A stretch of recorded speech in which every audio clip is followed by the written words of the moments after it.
안녕하세요, 김성태입니다. 오늘은 강원도 홍천으로 떠납니다. 오늘은 펜션 창업을 위해서 이제 임대 펜션을 이제 오랫동안 알아보다가 이제 오늘 계약하는 분이 계셔서 그곳을 찾아가는 날입니다.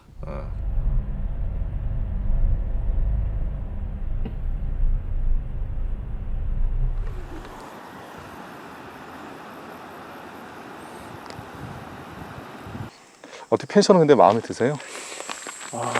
네, 저는 괜찮습니다. 근데, 네, 이 정도 위치면은 되게 잘 고르신 거예요. 그래요?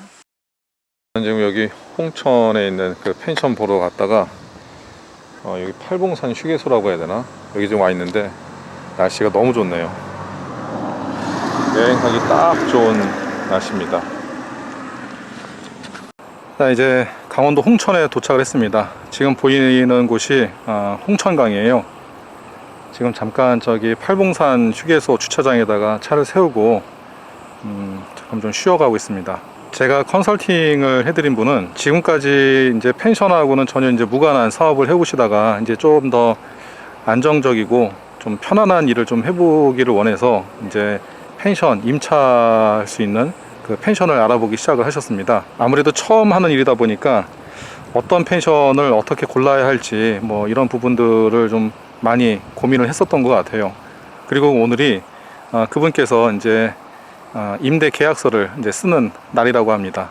그분은 이제 컨설팅을 받은 후에 이제 임대 펜션을 알아보기 시작을 했었는데 처음에는 이제 시간적 여유가 되지 않으니까 인터넷을 통해서 매물을 많이 알아보셨다고 합니다. 그분은 저를 만나서 컨설팅을 받은 후에 임대 펜션을 알아보기 시작을 했는데 처음에는 인터넷에 나와 있는 매물만 계속 알아봤었고 한참을 찾아봐도 좋은 물건이 나오지 않아서 매우 실망을 했었다고 합니다. 저는 계속 펜션을 하고자 하는 지역의 부동산을 직접 돌면서 발품을 팔라고 이야기를 했었지만 시간적 여유가 많지 않았던 창업자는 발품을 팔 기회를 제대로 갖지 못했었습니다. 아마 꽤나 답답하셨을 거라고 생각됩니다.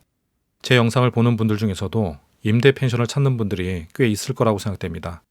인터넷에서 대략적인 정보를 습득하되 좋은 물건을 찾기 위해서는 꼭 발품을 팔라고 권하고 싶습니다. 인터넷의 발달로 세상의 거의 모든 정보가 인터넷 안에서 찾을 수가 있습니다. 물론 임대로 나온 펜션에 대한 정보도 얻을 수가 있습니다. 하지만 임대 물건에 비해서 임대를 원하는 사람들의 수도 많고 좋은 물건은 내 차례까지 기다려주지 않고 순식간에 계약이 이루어지기 때문에 인터넷을 통해서 좋은 물건을 계약하기는 참 쉽지가 않습니다. 그리고 펜션은 아파트처럼 규격화되고 시세가 정해진 것이 아닙니다.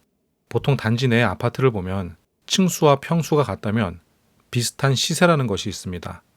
하지만 펜션은 다릅니다. 같은 공간에 같은 디자인과 크기의 펜션은 존재하지 않습니다. 즉, 인터넷에 펜션이 매물로 오르는 순간 전문가들의 먹잇감이 돼서 대략적인 시세에 대한 평가를 받게 됩니다. 당연히 건물주는 유리한 거래를 하기 위해서 덜 공개를 하고 실제 거래를 할 사람들만 암암리에 보여주는 방식으로 거래를 하길 원합니다.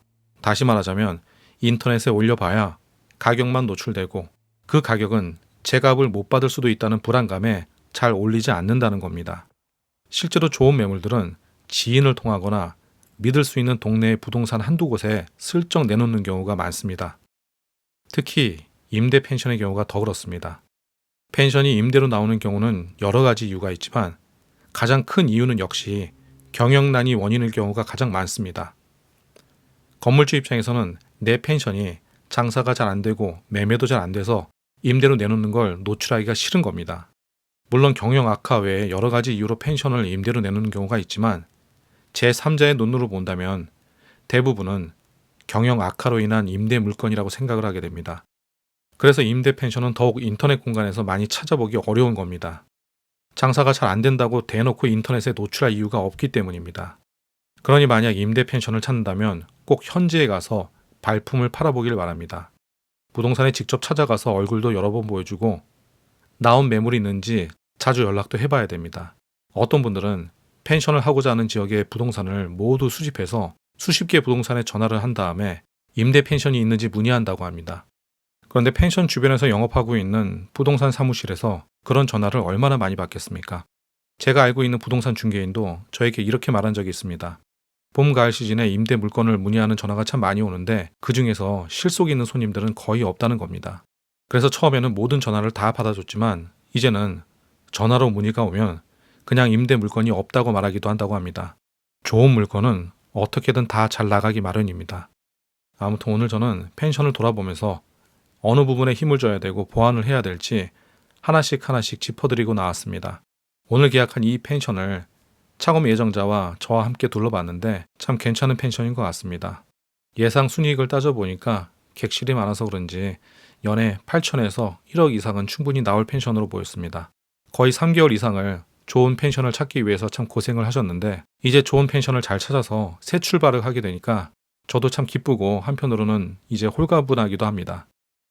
아무튼 새롭게 펜션을 시작하실 분들 중에서 임대 펜션을 알아보실 분은 꼭 발품을 팔면서 직접 눈으로 펜션을 살펴보길 바랍니다. 오늘 이야기 여기서 마치겠습니다. 감사합니다.